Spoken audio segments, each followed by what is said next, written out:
No está muerta, está dormida. Se reían de él. Se reían de él porque no entendían lo que él decía. Se reían de él por su ignorancia y por su incredulidad. Porque hoy encontramos, igual que en el Evangelio de ayer domingo, el problema de la incredulidad.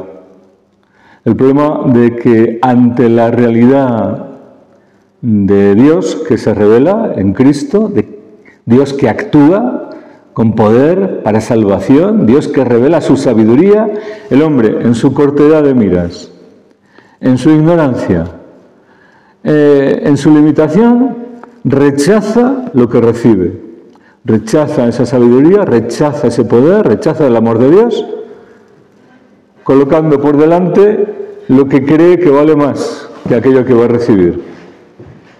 Aquellos de Nazaret, el problema, el obstáculo que tenían para creer en Cristo era que lo habían visto crecer.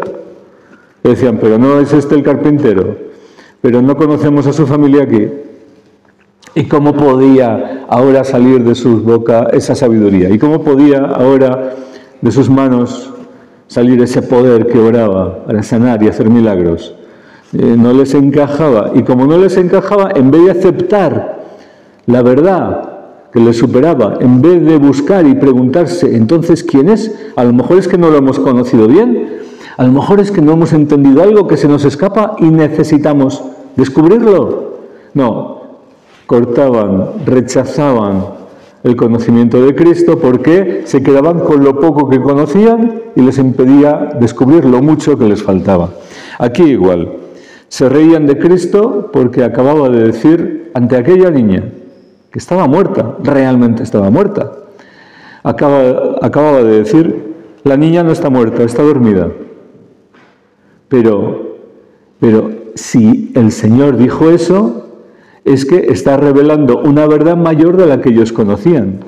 Para ellos estaba muerta, pero para Cristo, y en realidad para Dios, nadie está muerto, todos viven. Es decir, la muerte no es más que la separación del alma y el cuerpo, pero cada uno de nosotros somos creados para la vida, inmortales y con el alma inmortal. Sí, tenemos esta deuda que pagar al pecado, con esa muerte traumática y el cuerpo perece, pero con la esperanza de la resurrección, es decir, la reunión del alma y el cuerpo, su cuerpo propio, transformado. Ahora, para Cristo, esta niña no está muerta.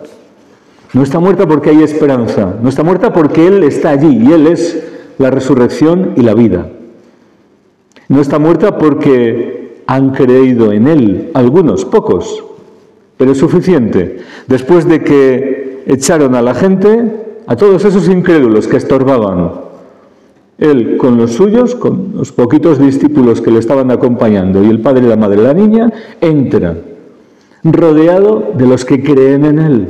Y entonces actúa como aquel que es dueño de la vida y de la muerte, el Señor de vivos y muertos, pero para dar la vida, para devolver la vida. Está dormida porque todos estamos dormidos hasta que no conocemos a Cristo. Todos estamos dormidos hasta que no despertamos a la vida verdadera. El que puede resucitar a los muertos y que se abran otra vez esos ojos de esa dormición, de ese sueño, de esa espera, hasta despertar otra vez en la resurrección de la carne. El que puede hacer esto también lo puede hacer y lo hace en cuanto a los ojos del Espíritu, abrir los ojos de nuestro corazón, para que veamos la realidad, para que despertemos a la realidad.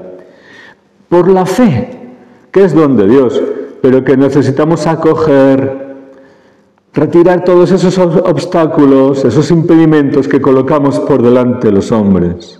Es decir, todo lo que hacemos voluntariamente para no entrar por el camino por el que el Señor nos quiere conducir. Es decir, nuestro pecado voluntario de incredulidad, que nos impide recibir los beneficios de Dios, nos impide vivir en la vida nueva que Cristo nos quiere comunicar, nos impide relacionarnos con Dios y entrar en su vida. Es pecado, porque nos oponemos a los caminos de Dios, porque obstaculizamos su gracia, porque le resistimos, porque no le obedecemos, porque lo juzgamos en vez de aprender de él con docilidad. Porque con insolencia y con soberbia, todo pecado tiene en su raíz algo de soberbia, el hombre se erige en juez, en vez de ser discípulo del único Maestro y Salvador nuestro, Jesucristo, Él, el camino, la verdad y la vida, la resurrección y la vida. La niña no está muerta, claro, los que estaban muertos eran los otros, los que se reían. Esos eran los muertos en el espíritu, que necesitaban revivir más que esa niña todavía. Pero el Señor tiene misericordia y no solo actúa con poder para devolver viva a esa niña a sus padres, sino que con estos testimonios confunde a los soberbios esperando que se conviertan, esperando que reaccionen y se cuestionen, nos cuestionemos. Cómo el obrar de Dios es diferente a nuestra expectativa, a nuestra imaginación, a nuestra fe, entre comillas, es decir, nuestra no fe, nuestros criterios humanos o carnales, engañosos, limitados. Dejemos a Dios ser Dios y aprendamos de Él. Y dejamos que Él actúe en nuestra vida y nos ilumine con su luz y despertemos a la vida verdadera, a la que Él nos comunica. Él se rodeó de los que tenían fe. Así el Señor hoy también quiere actuar, pero lo va a hacer rodeado y teniendo cerca a los creyentes, no a los incrédulos, porque ese es un obstáculo enorme para que Dios pueda actuar en nuestra vida. Nos separa de Él por la fe, sin embargo, nos adherimos a Él y lo esperamos todo de Él.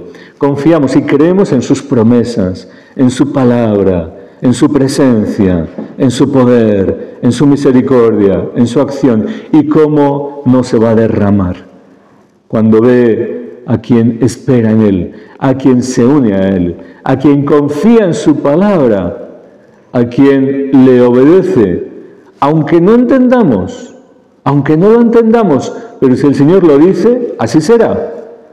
Y luego lo entenderemos. Este es el camino de la humildad y de la fe, que nos conduce por los caminos de vida en Cristo, fuente segura en nuestra fe, el que inicia y consuma nuestra fe. Y así podremos dar gloria a Dios, porque esto es lo que Dios espera de nosotros, que confiemos en Él, que creamos en Él y en el que Él ha enviado, Jesucristo. Ahí está nuestra vida y vida eterna. Así sea.